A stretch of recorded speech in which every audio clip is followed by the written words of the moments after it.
Morning all of you. मैं स्वागत करता हूं आपको अपने स्टडी चैनल जाखड़ एकेडमी में। मैं निखिल जाखड़।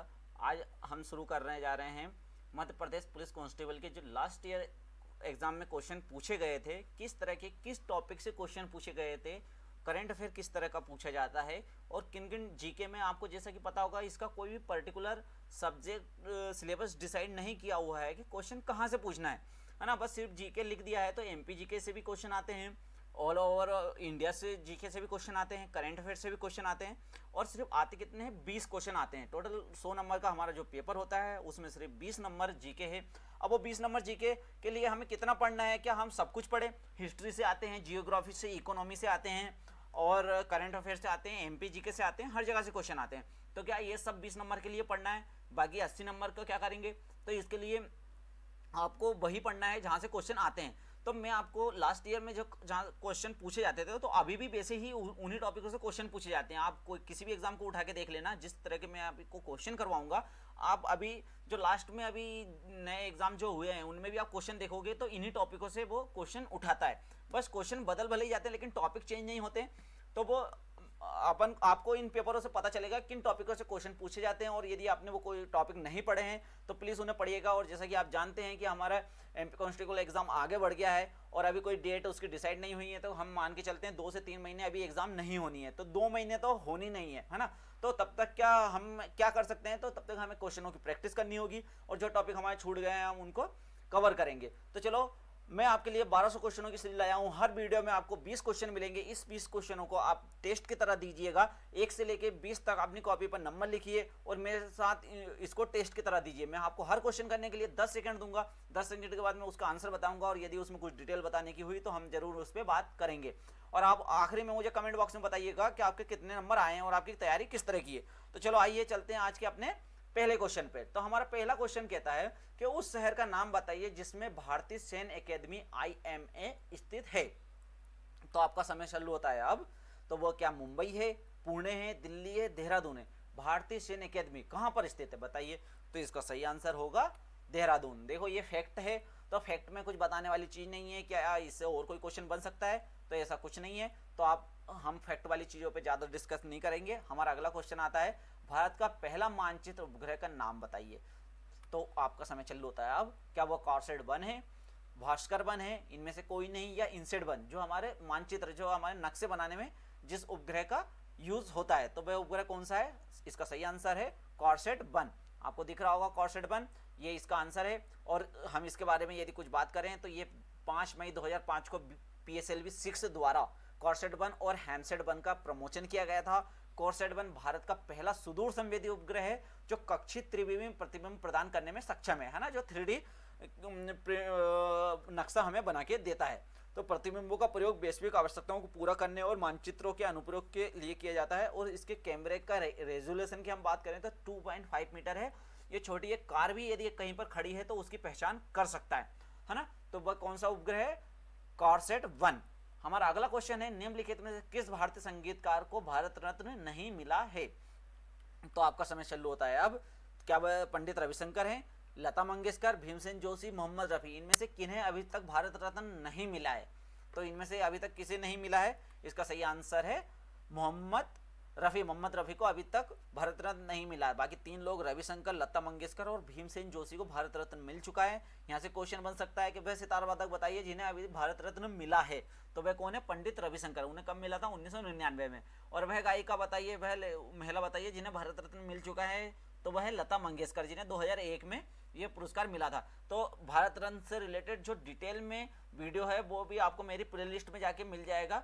मैं अपनी प्लेलिस्ट जीके में आप जाइएगा, हमारी प्लेलिस्ट जो बनी हुई है चैनल पे जीके, तो उसमें आप जाओगे तो आपको डिटेल में भारत रत्न के ऊपर पूरा डिटेल वीडियो मिल जाएगा कि अभी तक कितने व्यक्तियों को भारत रत्न मिला है, वो किन क्षेत्रों से बिलोंग करते हैं और उनसे किस तरह के क्वेश्चन आते हैं। इन सब बातों की वहाँ पे डिटेल मैंने डिस्कशन किया है, तो आप वहाँ पे भी जाके ये पढ़ सकते हैं।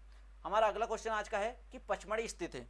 आपका समय चालू होता है अब। क्या पचमढ़ी शाहपुरा में स्थित है, होशंगाबाद में स्थित है, भोजपुर में स्थित है या अनूपपुर में स्थित है? तो कहां पर स्थित है पचमढ़ी? पचमढ़ी स्थित है होशंगाबाद में। पचमढ़ी से और भी क्वेश्चन किस तरह से बन सकते हैं? पचमढ़ी हमारे यहाँ का हिल स्टेशन है, मध्य प्रदेश का एक लौता हिल स्टेशन पचमढ़ी है।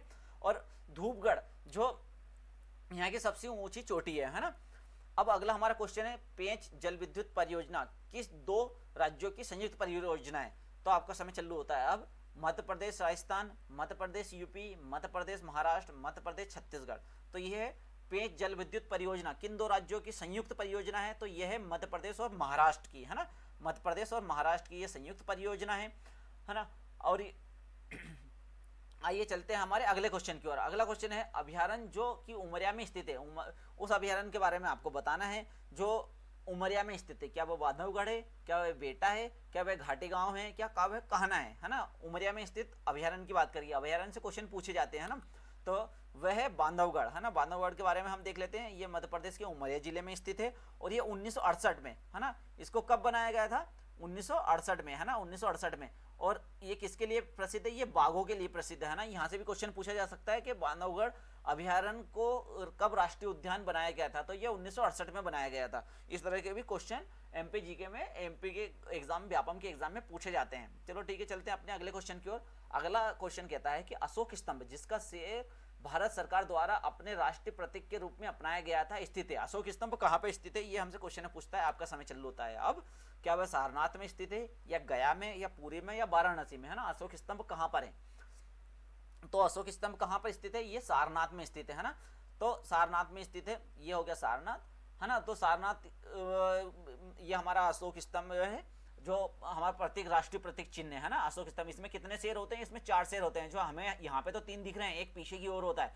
जो अशोक स्तंभ, ओरिजिनल अशोक स्तंभ जो सारनाथ में, यदि हम उसको देखेंगे तो हमें वहाँ पे 4 शेर दिखाई देंगे, है ना। तो मैंने जो राष्ट्रीय प्रतीक होते हैं, जितने भी प्रकार के, हमारा राष्ट्रीय ध्वज हो गया, राष्ट्रीय चिन्ह हो गया, हमारा राष्ट्रीय गान हो गया, जितने भी राष्ट्रीय फूल, राष्ट्रीय पुष्प, राष्ट्रीय गीत, राष्ट्रीय पक्षी, इनके सबके बारे में मैंने डिटेल में वीडियो बनाया हुआ है। तो आप हमारी प्ले लिस्ट में जाके उस वीडियो को देखिए, क्योंकि देखो यहाँ से क्वेश्चन आया है, राष्ट्रीय ध्वज से भी क्वेश्चन पूछता है, राष्ट्रीय गान से भी क्वेश्चन पूछता है, राष्ट्रीय ध्वज का आकार पूछता है, कलर के बारे में पूछता है, उसके चक्र के बारे में पूछता है, राष्ट्रीय प्रतीक जो हमारा राष्ट्रीय चिन्ह है, यहाँ से भी अलग अलग क्वेश्चन पूछता है। यहाँ से पूछ लेता है कि भाई इसमें जो चक्र है उसके दाईं ओर किस जानवर का चित्र है, उसके बाईं ओर किस जानवर का चित्र है ना। तो यहाँ से भी क्वेश्चन पूछे गए हैं। तो ये क्वेश्चन देखने के लिए आप मेरे डिटेल वीडियो में जाइए, आपको वहाँ पे मिल जाएगा। मैं यहाँ पे टॉपिक बता रहा हूँ किन टॉपिकों से क्वेश्चन पूछे जाते हैं, है ना। ये एक ही क्वेश्चन नहीं है, इस तरीके का अलग अलग क्वेश्चन भी इसके ऊपर बनते हैं, है ना। तो इन टॉपिकों को सीधा पढ़िए आप, तो इससे आपके क्या जीके कवर होगा, है ना। हर कुछ पढ़ने से, बहुत ज्यादा पढ़ने से आपके नंबर नहीं आएंगे।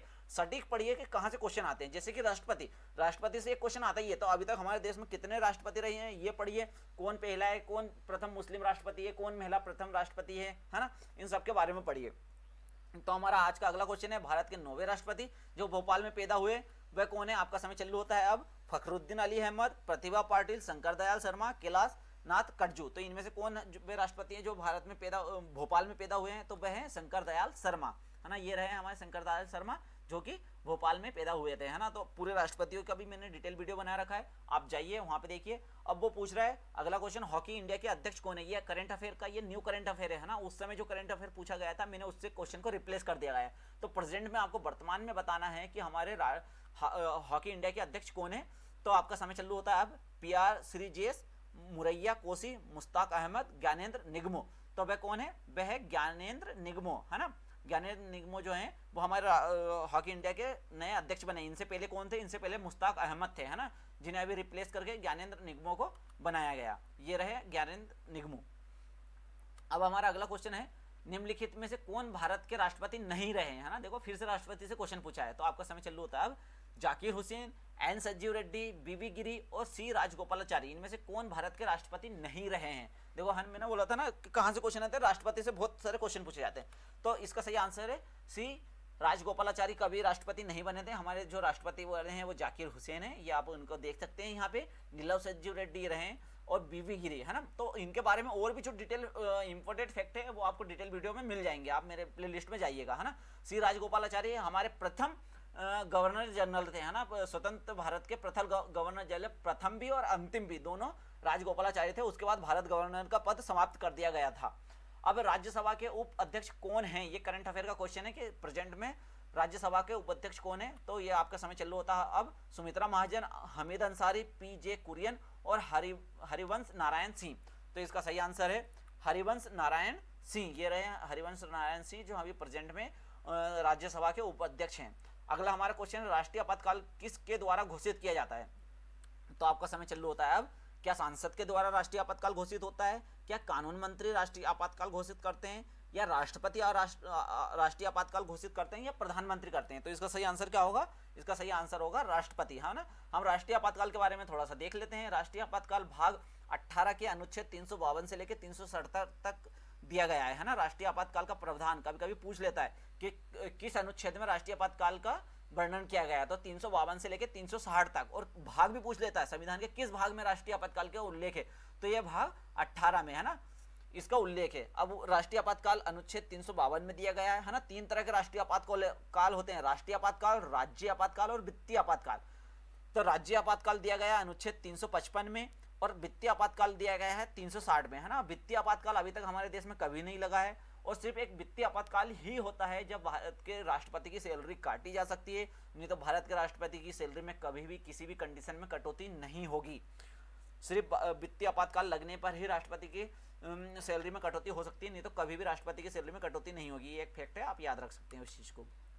हमारा अगला क्वेश्चन है, शिवपुरी में माधव राष्ट्रीय उद्यान की स्थापना किस वर्ष हुई है? देखो यहाँ पे यदि ये क्वेश्चन होता शिवपुरी में कौन सा राष्ट्रीय उद्यान है, ये माधव राष्ट्रीय उद्यान किस शहर में है, तो शिवपुरी, हम आसानी से लगा सकते थे क्योंकि हमने ये पढ़ा है। पर उसने पूछ लिया है कि इसे कब स्टेब्लिश किया गया था, जिससे कि माधवगढ़ हमने उस समय क्वेश्चन देखा था, तो वो कब 1968 में उसे राष्ट्रीय उद्यान बनाया गया था। उसी तरह ये आपका समय चालू होता अब कब माधव राष्ट्रीय उद्यान को कब राष्ट्रीय उद्यान बनाया गया, 1978, 1958, 2008 और 1958। तो इसका सही आंसर क्या है? 1958, है ना, 58 यहाँ पे इसे राष्ट्रीय उद्यान बनाया गया। हमारा अगला क्वेश्चन है, भारत में सबसे लंबी सुरंग कौन सी है? आपका समय चालू होता है अब। जवाहर सुरंग, चेनानी सुरंग, भटन सुरंग या नटुवाड़ी सुरंग, इसमें से कौन भारत की सबसे लंबी सुरंग है? तो सबसे लंबी सुरंग की बात करें तो वह चेनानी नसरींगी सुरंग, है ना, चेनानी नसरींगी। और ये कहाँ पर है ये भी पूछा जा सकता है, तो यह है जम्मू कश्मीर में। इसकी लंबाई पूछी जा सकती है, तो इसकी लंबाई है 9.28 किलोमीटर। इसका कब शुभारंभ किया गया था? इसका 2017 में शुभारंभ किया गया था। इसका कार्य आरंभ 2011 में हुआ था, है ना। तो इसका क्वेश्चन सबसे ज्यादा यहाँ से पूछा जा सकता है। पहले तो सबसे लंबी सुरंग के बारे में पूछा जा सकता है, उसके बाद ये कहाँ पर स्थित है, किस राज्य में स्थित है, तो ये जम्मू कश्मीर में स्थित है। इसकी लंबाई 9.28 किलोमीटर है। और ये जब उद्घाटन नहीं हुआ था इसका, तो इससे पहले कौन सी थी? इससे पहले थी जवाहर सुरंग, है ना। अब है चेनानी। हमारा अगला क्वेश्चन है आज का, निम्नलिखित में कौन प्रथम भुगतान बैंक है जो भारत में प्रचलन आरंभ कर चुकी है ना। करेगी का अब हो गया कर चुकी है ना। ये आपका समय चालू होता है अब। पेटीएम, उज्जवल वित्तीय भारतीय स्टेट बैंक या एयरटेल पेमेंट बैंक, तो इसका सही आंसर क्या होगा? इसका सही आंसर है एयरटेल पेमेंट बैंक। आपने इसका एडवर्टाइजमेंट भी देखा होगा कि आप वो लड़की भगते हुए जाती है और उसको कॉलेज की फीस भरनी होती है। आपने इस तरह का एक एडवर्टाइज देखा होगा कि उसको फीस भरनी होती है और उसके पास सिर्फ 1 घंटा रहता है, तो वो एक दुकान पे जाती है, दुकान पे तुरंत अकाउंट खुलवाती है, उसकी बहन उसमें पैसे डालती है और वो दुकानदार से पैसे ले लेती है। तो ये इसी की बात कर रहा है कि प्रथम भुगतान, तुरंत भुगतान करने वाली बैंक, है ना। तो ये एयरटेल पेमेंट बैंक है जो तुरंत भुगतान करती है ना, इसके याद रखना। ICC cricket of the year 2020, देखो ये करंट अफेयर का क्वेश्चन है। वहां पे जब आया था तो 2016 के बारे में पूछा था, मैं अब इसको मैंने रिप्लेस कर दिया, नए करंट अफेयर थे। तो ICC cricket of the year 2020 किसे चुना गया है? आपका समय चालू होता है अब। Rohit Sharma, MS Dhoni, Virat Kohli, Ben Stokes. तो वह कौन है? तो वह व्यक्ति है बेन स्टोक, है ना। आप बेन स्टोक को देख सकते हैं, ये बेन स्टोक हैं जिन्हें ICC cricket of the year से सम्मानित किया गया है। ICC cricket of the year के हम कुछ और देख लेते हैं और पुरस्कार किन्हें मिले, क्योंकि यहाँ से भी क्वेश्चन आ सकते हैं, है ना। किसी से इन जगह से क्रिकेट में दिए जाने वाले पुरस्कारों से क्वेश्चन पूछे जाते हैं ना। तो वनडे ऑफ द प्लेयर की मैं बात करूँ तो वह है रोहित शर्मा।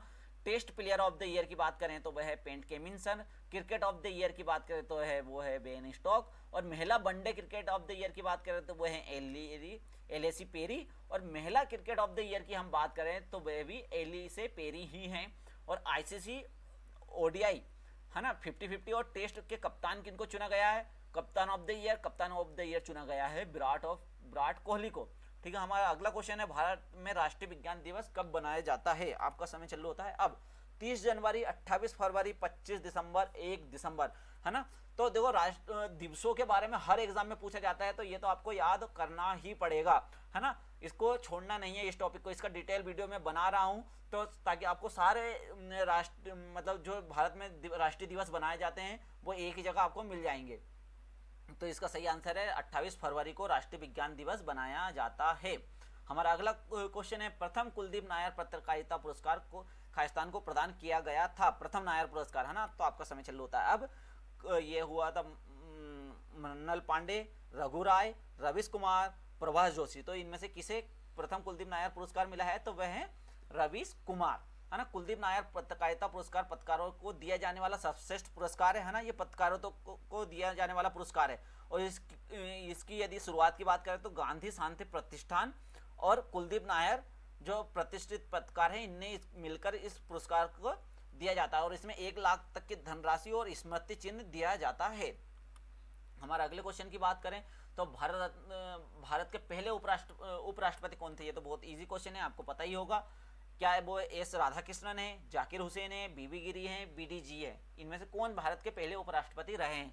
तो वे हैं एस राधाकृष्णन। ये है ना अध्यापक थे और इन्हीं के उपलक्ष्य में हम 5 सितंबर को राष्ट्रीय शिक्षक दिवस बनाते हैं।